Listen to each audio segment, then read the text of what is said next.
I used to be her strength. Now I'm her fear. The sticky note on my fridge might as well have been a death certificate. Pink paper, Ashley's perfect handwriting, and 23 words that ended 12 years of marriage. Gone for 2 weeks with Chase. Needs space. Please respect my journey. Ashley?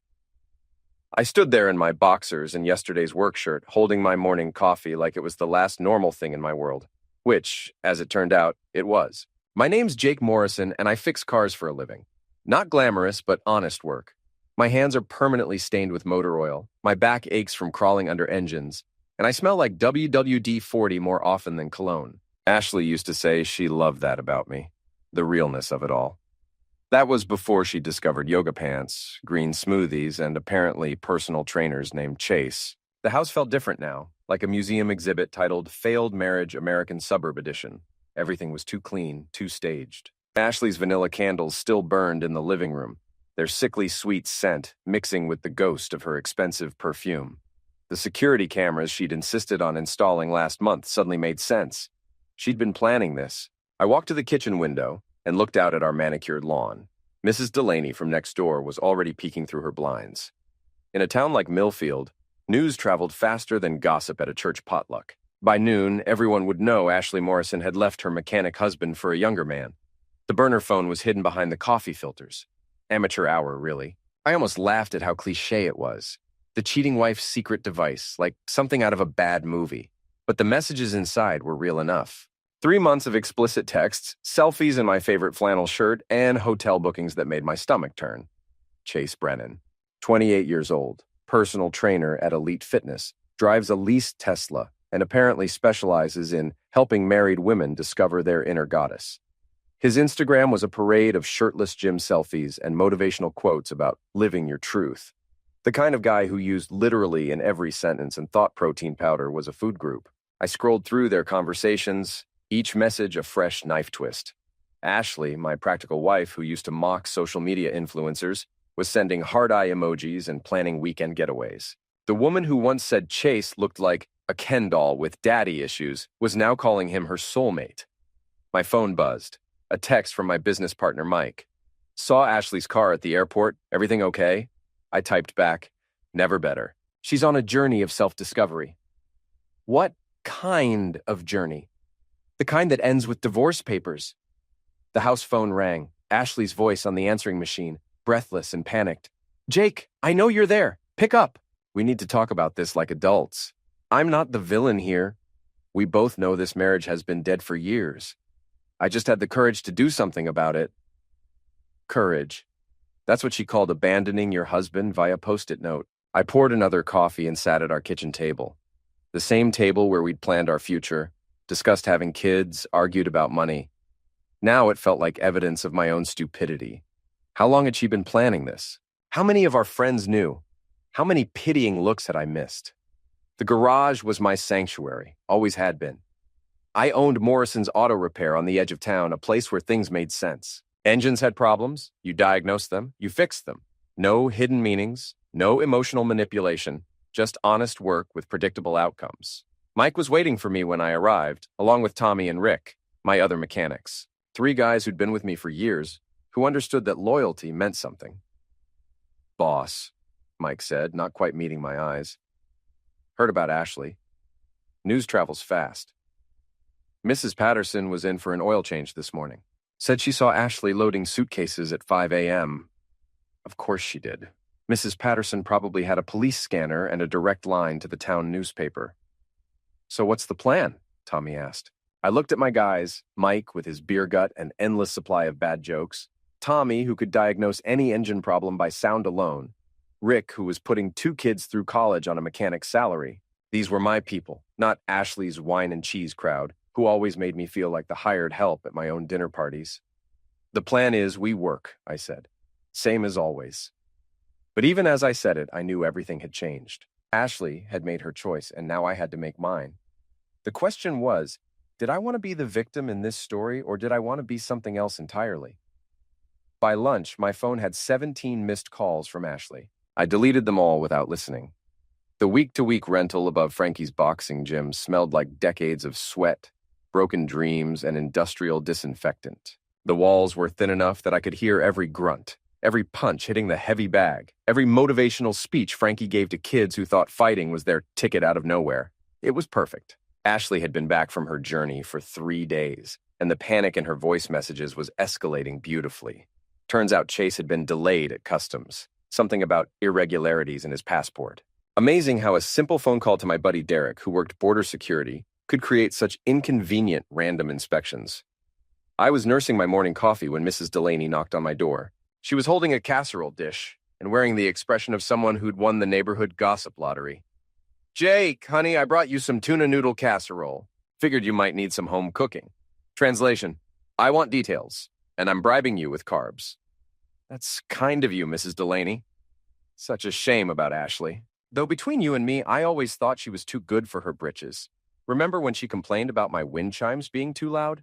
Wind chimes! Like the sound of gentle music was somehow offensive to her delicate sensibilities. I let her talk. In a town like Millfield, Mrs. Delaney was better than a PR firm. By evening, her version of events would reach every coffee shop, hair salon, and church basement in a 10-mile radius. Of course, some folks are saying you drove her to it, she continued, watching my face carefully. Working all the time, never taking her anywhere fancy. But I told Marge Hendricks, I said, that man worked his fingers to the bone for that woman, and this is how she repays him. I appreciate the support, Mrs. Delaney. You know what you need? A good lawyer. My nephew Danny handles divorces, took his own wife to the cleaners after she ran off with her Pilates instructor. Got the house, the car, and half her retirement fund. I filed that information away. I'll keep that in mind. After she left, I walked downstairs to the gym. Frankie was working with a teenage kid on footwork, calling out combinations in his gravelly voice. Frankie had been a semi-pro boxer back in the day before a detached retina ended his career. Now, he trained kids and middle-aged guys like me who needed to hit something. "Morrison," he called out. "You look like heck. Feel worse. Good. Anger makes you focused. Get changed." 20 minutes later, I was working the heavy bag, letting 12 years of frustration flow through my fists. Each punch was a memory, Ashley rolling her eyes when I tracked mud through the house. Ashley forgetting to mention dinner parties until the last minute. Ashley introducing me as just my husband, like I was a piece of furniture that happened to talk. "Your wife called here," Frankie said during my water break. "What?" "This morning, wanted to know if you were acting erratically. Told her you seemed pretty rational to me, considering..." The audacity was breathtaking. Ashley was worried about my mental state? The woman who'd abandoned her marriage for an Instagram influencer with the personality of a protein shake? What did you tell her? That if she was concerned about your well-being, maybe she shouldn't have run off with some muscled-up pretty boy. I laughed, despite myself. Bet she loved that. Hung up on me, but she'll be back. Women like that, they can't stand not being in control of the narrative. Frankie was right. Ashley had spent our entire marriage managing my image, turning me into her version of an acceptable husband. The blue-collar guy with a heart of gold, rough around the edges, but trainable. A project she could show off to her friends. Look how I've domesticated him. Well, the project was officially canceled. I was walking back to my apartment when I saw it. My truck, parked in the gym's lot, with "Not enough man" spray-painted across the hood in bright red letters. The rage hit me like a physical force. This wasn't just vandalism, it was a message. Someone wanted me to know exactly how they saw me. The inadequate husband who couldn't keep his wife satisfied. I called the police, more for the report than any hope of justice. Officer Martinez showed up 20 minutes later, took photos, asked the obvious questions. Did I have any enemies? Anyone who might want to hurt me? My wife left me for her personal trainer, I said. Take your pick. Martinez nodded sympathetically. He'd been through his own divorce 2 years ago, another casualty of Millfield's relationship graveyard. Could be random, he said, but his tone suggested otherwise. You might want to install some security cameras. And Jake, watch your back. Domestic situations can get ugly fast. After he left, I stood looking at my defaced truck. The paint job would cost $800 I didn't have, money that would have to come out of the business. But the real cost was the humiliation. Everyone who saw this truck would know exactly what it meant. My phone buzzed. A text from an unknown number. How does it feel to lose everything? I stared at the message, my mind racing. Ashley wouldn't text from a random number. She was too direct for games. Chase was too stupid for psychological warfare. So who was pulling the strings? I saved the number and headed upstairs. Time to stop playing defense. The answer came at 3 a.m. when I couldn't sleep and decided to scroll through Ashley's social media like a masochist with a smartphone. Her Instagram was a carefully curated highlight reel of our marriage. Romantic dinners, vacation photos, anniversary celebrations. The comment section was a goldmine of fake sympathy and barely concealed gossip. But it was her best friend Vanessa's comment that stopped me cold. Sometimes we have to break a few hearts to find our true selves. So proud of you for being brave enough to follow your bliss. Vanessa Chen, Ashley's college roommate, maid of honor at our wedding, and the woman who'd been whispering poison in my wife's ear for months. I should have seen it coming. Vanessa had never liked me, had always treated me like Ashley's unfortunate mistake. At every dinner party, every social gathering, she'd make little comments about Ashley settling or wasting her potential. I pulled up Vanessa's profile and started digging. What I found was interesting. Vanessa's own marriage had imploded 6 months ago. Her husband David had left her for a coworker, taking half their assets and leaving her bitter, broke, and looking for someone to blame. Misery loves company, and apparently it also loves recruiting. The next morning, I drove to Elite Fitness. Chase's Tesla was parked in the lot, gleaming white with vanity plates that read, Fit God. I sat in my vandalized truck and watched him through the gym's floor-to-ceiling windows. He was training a middle-aged woman standing too close, touching her shoulders while she did squats. The same routine he'd used on Ashley. I waited until his session ended, then followed him to the smoothie bar. Chase was everything I wasn't. Tall, tan, with the kind of sculpted muscles that came from having exercise as your full-time job. He ordered something called a warrior goddess bowl and flirted with the teenage cashier while he waited. Chase Brennan, I said, walking up behind him. He turned and I saw the moment recognition hit. His confident smile faltered, replaced by something between guilt and fear. Jake, hey man, look, about Ashley. Relax, I said. I'm not here to fight you. Actually, I wanted to thank you. Thank me? For showing me who my wife really is. 12 years I wasted on someone who could throw away a marriage for a few Instagram-worthy moments. You did me a favor. Chase's confusion was almost comical. This wasn't the script he'd prepared for. The angry husband, the dramatic confrontation, the chance to play the romantic hero stealing the neglected wife from her brutish husband. That's surprisingly mature of you, he said. I'm a mature guy. In fact, I'm so grateful, I want to make sure everyone knows how happy you two are. Mind if I take a picture? For Ashley's social media. Before he could object, I snapped a photo of him holding his ridiculous smoothie bowl, looking confused and slightly panicked. The caption I posted on Ashley's Instagram later would read, when you find your soulmate, every moment is a celebration. #blessed and grateful, #new beginnings. The comments started immediately. Ashley's professional contacts, her family, her book club friends, all seeing her husband publicly celebrating her affair. The humiliation was perfect, but I was just getting started. That afternoon, I paid a visit to Danny Hendricks, Mrs. Delaney's nephew and Millfield's most aggressive divorce attorney. His office was above the hardware store, decorated with hunting trophies and law degrees from schools I'd never heard of. Mrs. Delaney says you need a good lawyer, Danny said, leaning back in his chair. She also says your wife's been stepping out with some pretty boy trainer. That's the situation. How long you been married? 12 years. Kids? No. Property? Houses in both names. I own my business outright. Danny smiled, his eyes gleaming with predatory interest. Any proof of the affair? I showed him the burner phone, the text messages, the hotel receipts. His smile got wider. This is good. Real good. In this state, adultery affects asset division. We can make this very expensive for her. I don't want her money, I said. I want something else. What's that? I want her to understand what it feels like to lose everything. Danny's expression shifted from professional to interested.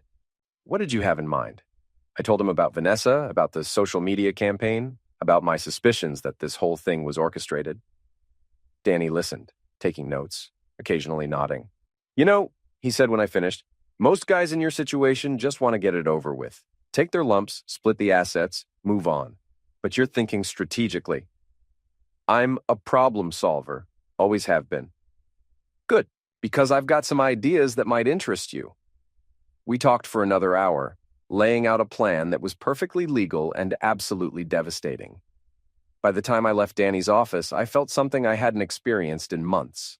Hope. My phone rang as I was walking back to the truck. Ashley's number. Jake, we need to talk. Do we? That post on my Instagram, you can't do things like that. It's humiliating. Humiliating for who? For both of us. People are asking questions. My boss saw it. My mother called crying. Sounds like a personal problem. Jake, please, I know you're hurt, but we're adults. We can handle this maturely. Like leaving a note on the fridge? That kind of maturity? Silence. Then, I want to come get my things. When? Tonight, 7 o'clock. I'll make sure the door's unlocked. After I hung up, I called Mike at the shop. I need a favor, I said. And bring Tommy and Rick. We're going to have some fun. Ashley arrived at 7 sharp, driving her silver BMW like she was approaching a crime scene. She'd brought backup. Vanessa sat in the passenger seat, probably there to provide moral support and witness protection. I watched from my apartment window as they sat in the car for 5 minutes, having what looked like an intense conversation. Finally, they got out. Ashley moved toward the house with the cautious steps of someone entering enemy territory. Vanessa hung back by the car, phone in hand, ready to call for help if needed. What they didn't know was that I'd spent the afternoon preparing for this moment. I'd changed the locks, as was my legal right according to Danny. I'd also installed a few discreet recording devices, perfectly legal in my own home. Most importantly, I'd invited an audience. Mike, Tommy, and Rick were waiting in the garage, supposedly working late on an engine rebuild. Mrs. Delaney was conveniently watering her garden. Even Officer Martinez happened to be patrolling the neighborhood, thanks to a call about suspicious activity I'd made an hour earlier. Ashley knocked on the front door. I took my time answering. Jake, she said, trying to smile. Thank you for this. I know it's awkward. Come on in, both of you. Vanessa followed Ashley inside, her eyes darting around like she expected an ambush. She was a thin woman with sharp features and the kind of aggressive blonde highlights that screamed, recently divorced and angry about it. I just need to get some clothes and personal items, Ashley said. I won't take anything that's not mine. Take whatever you want, I said. I'm not attached to any of it anymore. She looked surprised by my reasonableness. Ashley had always been able to read my moods, but apparently 12 years of marriage hadn't prepared her for this version of me. Calm, detached, almost friendly. They went upstairs to the bedroom. I could hear Ashley opening drawers, Vanessa whispering advice. After 20 minutes, they came back down with 2 suitcases and a box of books. That's it, I asked. For now, I'll come back for the rest later, when we've had time to process everything. Process everything, I repeated. Is that what we're calling it? Jake, I know you're angry. I'm not angry, Ashley. I'm grateful. Vanessa stepped forward. Grateful? For the wake-up call? For showing me what my life really was? For giving me the chance to start over with someone who actually wants to be with me? Someone? Ashley's voice was sharp. You're already seeing someone? Let's just say I'm exploring my options. Turns out there are plenty of women who appreciate a man with a steady job and functional emotional intelligence. It was a lie, but a useful one. I could see it hitting Ashley exactly where I'd aimed. Her ego, her sense of control, her assumption that I'd be waiting around indefinitely while she found herself. Who? Vanessa demanded. That's really none of your business, is it? I looked directly at Vanessa. Though I appreciate all the advice you gave Ashley. Really helped clarify things. Vanessa's face went pale. What advice? Oh, about following her bliss, about not settling, about how she deserved better than a blue-collar husband who'd never be good enough for her social circle. I never said, didn't you? Ashley tells me everything, used to anyway. She told me how you encouraged her to join that gym, how you said she should explore her options, how you helped her realize she was wasting her life with someone beneath her station. Ashley was looking back and forth between us, confusion replacing her careful composure. Vanessa? What is he talking about? Nothing. He's trying to cause problems between us. Am I? I pulled out my phone and opened the voice recording app. Because I have some interesting voicemails from someone who sounds exactly like you, Vanessa. Want to hear them? I didn't actually have any voicemails from Vanessa, but the bluff worked. Her face crumpled, and I knew I'd hit the target. You've been manipulating my wife, I continued, feeding her dissatisfaction, encouraging her to throw away 12 years of marriage because you couldn't stand seeing her happy when your own life fell apart. That's not... Your husband left you 6 months ago, took half your money, left you bitter and alone. So you decided Ashley should join you in the misery club. Misery loves company, right, Vanessa? Ashley was staring at her best friend with growing horror. Vanessa, is this true? Ashley, don't listen to him. He's trying to manipulate you. Like you manipulated her, I pressed. Like you encouraged her to have an affair because you couldn't stand seeing her in a stable marriage when yours had failed? Stop, Vanessa said, but her voice was weak. You know what the really sick part is? I continued. You didn't care about Ashley's happiness. You just wanted to drag her down to your level, and you succeeded. Congratulations. Ashley sat down heavily on the couch, her face white. Vanessa, please tell me this isn't true. Vanessa looked around the room like a trapped animal, then made her choice. Ashley, you were wasting your life with him. You said so yourself. You felt trapped, unfulfilled. I just helped you see what was already there. By encouraging her to have an affair? By encouraging her to live authentically? With a personal trainer who's cheating on her with half his clients? That got Ashley's attention. What? I pulled up Chase's Instagram on my phone, scrolled to a photo from 2 days ago.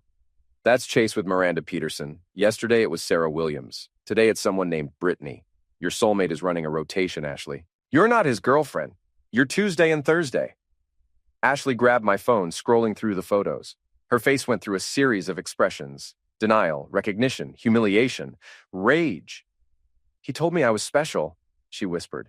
You are special, Vanessa said desperately. This doesn't change anything.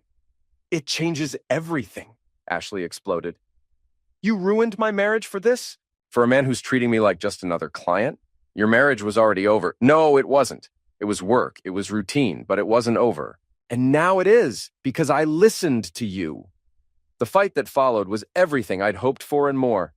12 years of friendship dissolved in accusations and recriminations, with me as the silent observer taking mental notes. By the time Vanessa stormed out, Ashley was crying, and I was almost feeling sorry for her.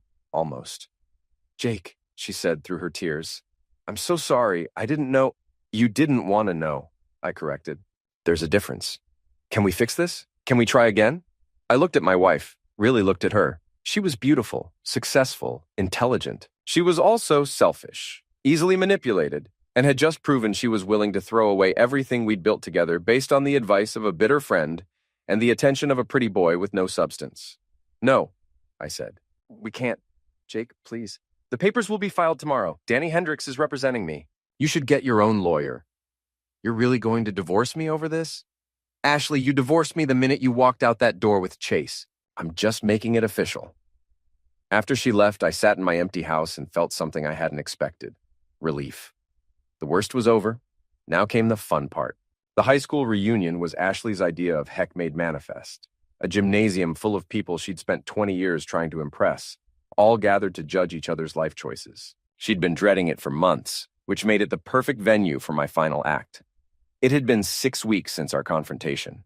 The divorce papers were filed, the assets were being divided, and Ashley's life was unraveling with mathematical precision. Chase had dumped her the day after I'd shown her his Instagram rotation. Her job at the PR firm was in jeopardy after her personal drama started affecting her professional relationships. Vanessa had moved to Phoenix, cutting all ties with Millfield and taking her poisonous influence with her. I, meanwhile, was thriving. The shop was busier than ever. Apparently being the wronged husband in a small-town scandal was good for business. I'd lost 15 pounds working out at Frankie's gym. I'd even been on a few dates, nothing serious, but enough to remind me that there were women in the world who didn't see me as a project to be improved. The reunion was being held at Millfield High, in the same gymnasium where Ashley had been homecoming queen, and I'd been the guy who fixed the sound system for school plays.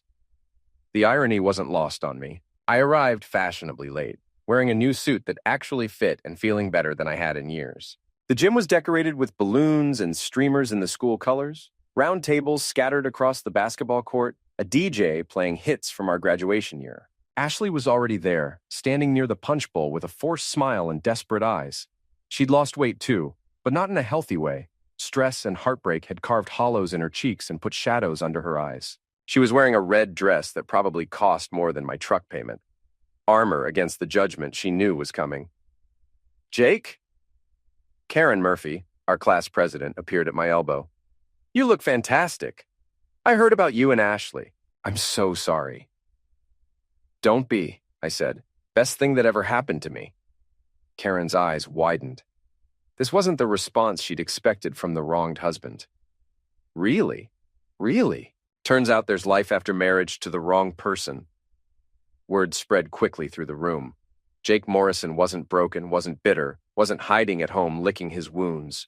He was confident, successful, and apparently doing just fine without his cheating wife. I worked the room like a politician, catching up with old classmates, telling edited versions of my story that cast me as the hero rather than the victim. The narrative was simple. I'd married young, worked hard to build a life, and discovered my wife wasn't the person I thought she was. Now I was free to find someone who actually appreciated me. Meanwhile, Ashley was getting the other treatment, the sympathetic head tilts, the carefully worded questions, the subtle judgment disguised as concern. Everyone knew about Chase, about the affair, about how she'd left her husband via post-it note. In a room full of people who'd known us both since we were teenagers, there was no hiding from the truth. The DJ called for attention around 9 o'clock. Ladies and gentlemen, we have a special request from one of our classmates. Jake Morrison has something he'd like to share. I hadn't requested anything, but I wasn't about to waste the opportunity. I walked to the microphone, looked out at the sea of faces, and found Ashley's eyes across the room. Thank you all for being here tonight, I began. It's great to see everyone, to catch up on old times and see how far we've all come. Polite applause. Some of you know that Ashley and I are getting divorced. It's been a difficult time, but also a learning experience. I've learned a lot about loyalty, about friendship, about the difference between the person you marry and the person they become. The room was dead silent now. Ashley looked like she wanted to disappear. I've learned that some people will stick with you through anything, and others will abandon you the minute something better comes along. I've learned that trust, once broken, can't be repaired with apologies and promises. Most importantly, I've learned that sometimes the worst thing that happens to you turns out to be the best thing. I paused, letting that sink in.